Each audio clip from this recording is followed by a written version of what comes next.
Water is free. It falls from the sky, it comes out of your tap for fractions of a penny per gallon, and yet, right now, millions of Americans are paying $2 for a 16-ounce bottle of it. Not special water, not medicine, just water. In plastic. If you told someone in 1970 that in 50 years people would routinely spend more per gallon on bottled water than on gasoline, they'd think you were insane. So how did we get convinced to pay for something that's essentially free?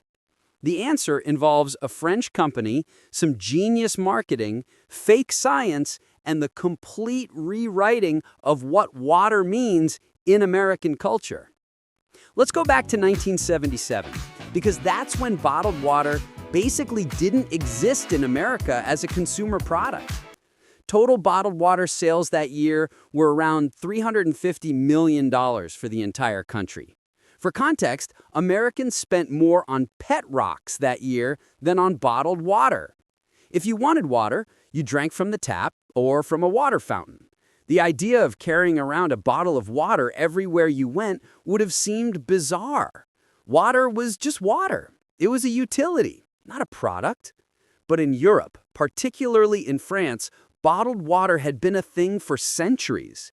Natural spring water from places like Evian and Perrier was considered sophisticated, even medicinal. It was what wealthy people drank at fancy restaurants. Then, in 1977, a company called Perrier decided to bring their sparkling water to America in a big way. They launched a massive marketing campaign that was absolute genius. Instead of positioning Perrier as just water, they marketed it as a sophisticated alternative to alcohol. The ads featured beautiful people at parties, holding green bottles of Perrier with lime, looking elegant and healthy. This was the late 70s and early 80s when fitness culture was exploding. Jogging, aerobics, the whole Jane Fonda thing. Perrier tapped into this perfectly.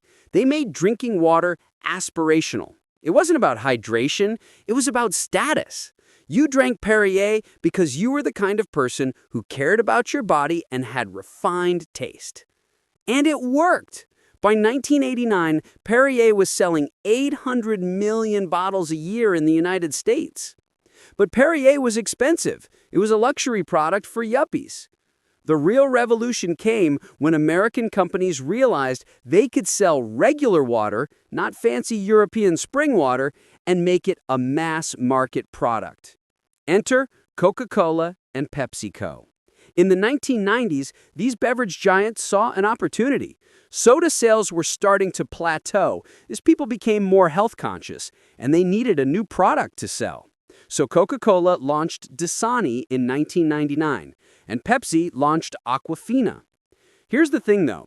Dasani and Aquafina aren't spring water from some pristine mountain source. They're literally filtered tap water. Coca-Cola takes municipal water, runs it through a filtration process, adds some minerals back in for taste, and sells it to you for $1.50. The markup is insane. They're selling you tap water for about a 4,000% markup. So how did they convince Americans to buy this? Marketing. Brilliant, relentless marketing that completely reframed what water meant. First, they created a health and purity narrative. The campaigns emphasized cleanliness, safety, and quality. They put images of mountain springs and pristine lakes on the labels, even when the water came from a municipal source in Detroit or wherever. They used words like pure, natural, and refreshing. The implication was clear. Tap water is dirty and unsafe. Bottled water is clean and trustworthy. This was largely bullshit. Municipal water in the United States is heavily regulated by the EPA and generally very safe to drink. Bottled water is actually less regulated than tap water because it falls under FDA rules for packaged food, which are less strict. But perception became reality. People started believing that bottled water was healthier, even though blind taste tests consistently showed people couldn't tell the difference. Then came the convenience factor, and this is huge. In the 1990s and 2000s, American life got busier and more mobile. People were commuting longer distances, spending more time in cars, running between activities. The lifestyle changed in a way that made carrying water with you actually useful. And bottled water companies were right there with a solution. They made bottles easy to grab, easy to carry, easy to throw away. Vending machines in convenience stores stocked them everywhere. Gas stations put them in coolers right by the register. You're thirsty, you're in a hurry, there's a cold bottle right there for $1.50, you buy it. The convenience premium became normalized. People weren't just paying for water, they were paying for the packaging and the accessibility. There's also a fascinating psychological component about safety and control. Starting in the 1980s and ramping up through the 2000s, Americans became increasingly anxious about contamination and purity. News stories about lead in water pipes, pollution, industrial runoff, all of this created ambient anxiety about what was coming out of the tap. Bottled water companies absolutely capitalized on this fear. They didn't have to explicitly say tap water was dangerous, they just had to imply their product was safer. It's the same psychology that sells organic food or air purifiers. You're not buying the product, you're buying peace of mind. Even if the actual risk is minimal, the feeling of control over what you consume is worth paying for. Let's talk about what happened after 9/11, because that turbocharged bottled water sales in a way nobody predicted. After the terrorist attacks, Americans became hyper-focused on emergency preparedness. People started keeping supplies of bottled water at home in case of disasters. Homeland Security literally recommended it. Suddenly, buying cases of bottled water wasn't just about convenience or taste, it was about survival. And once people had bottled water in their homes as emergency supplies, they started drinking it regularly. It normalized the behavior. If you've got a case of water bottles in your garage, you grab one on your way out the door. It became a habit. Then there's the whole environmental disaster that nobody wanted to talk about for years. Every minute, Americans buy about 1 million plastic bottles, and most of them are water bottles.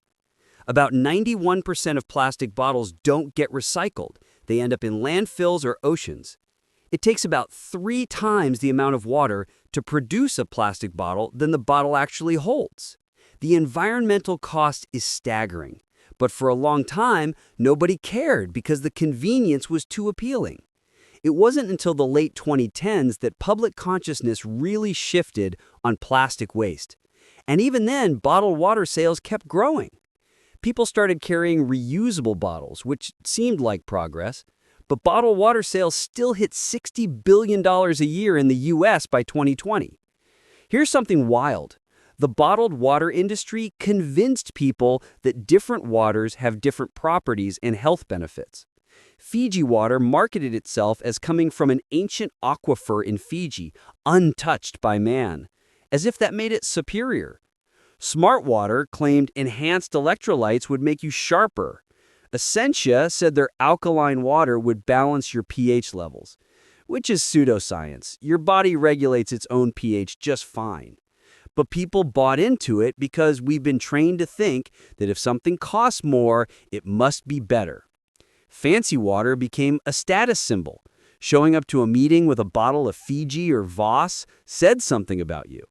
It was conspicuous consumption at its most absurd. You're literally paying $5 for water to signal that you can afford to pay $5 for water. The economics of bottled water are insane when you actually break them down. Municipal tap water costs about 1/10 of a gallon for a gallon. A gallon of bottled water from a convenience store costs about $10 if you're buying 16-ounce bottles. That's a markup of roughly 10,000 times. It's one of the most profitable products in the world because the raw material is essentially free and the production costs are minimal. You're paying for plastic, transportation, marketing, and profit margin. That's it. The water itself costs the company basically nothing. And because people perceive it as a low-cost impulse purchase, it's only $2, whatever. They don't think about how much it adds up. If you buy 1 bottle of water a day for a year, that's $730. You can install a high-end water filtration system in your house for less than that. There's also a massive inequality dimension to bottled water that people don't talk about enough. In wealthy areas with good infrastructure, Tap water is excellent, and people buy bottled water out of preference or convenience. But in poor communities, especially communities of color, the water infrastructure is often neglected and unsafe. Flint, Michigan is the most famous example, but there are thousands of communities across America with dangerous levels of lead, arsenic, or other contaminants in their tap water.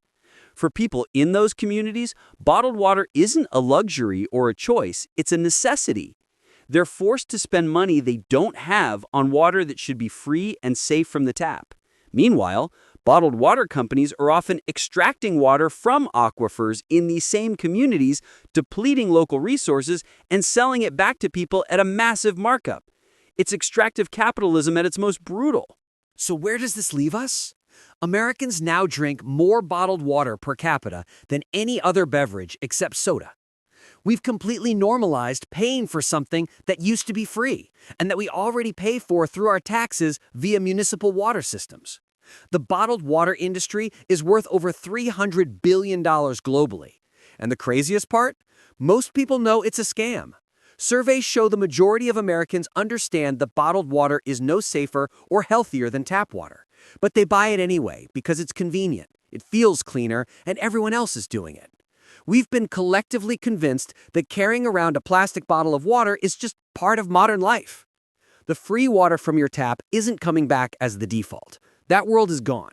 But the $2 bottle of water we have now isn't the result of necessity. It's the result of brilliant marketing, manufactured anxiety about safety, and lifestyle changes that made convenience worth paying for. And if you think water is a ridiculous thing to spend money on, wait until you see what happened to movie tickets. Your grandparents paid a quarter to see a film. Now you're paying $15, and that's before the $20 popcorn. There's a wild story involving theater monopolies, home video, streaming wars, and how Hollywood completely changed what going to the movies means. That's the next video. If this video made you look at your Dasani bottle differently, hit subscribe so you catch the movie ticket breakdown. And comment below with the most overpriced thing you buy regularly, because I guarantee there's a story behind why it costs what it costs. See you in the next one.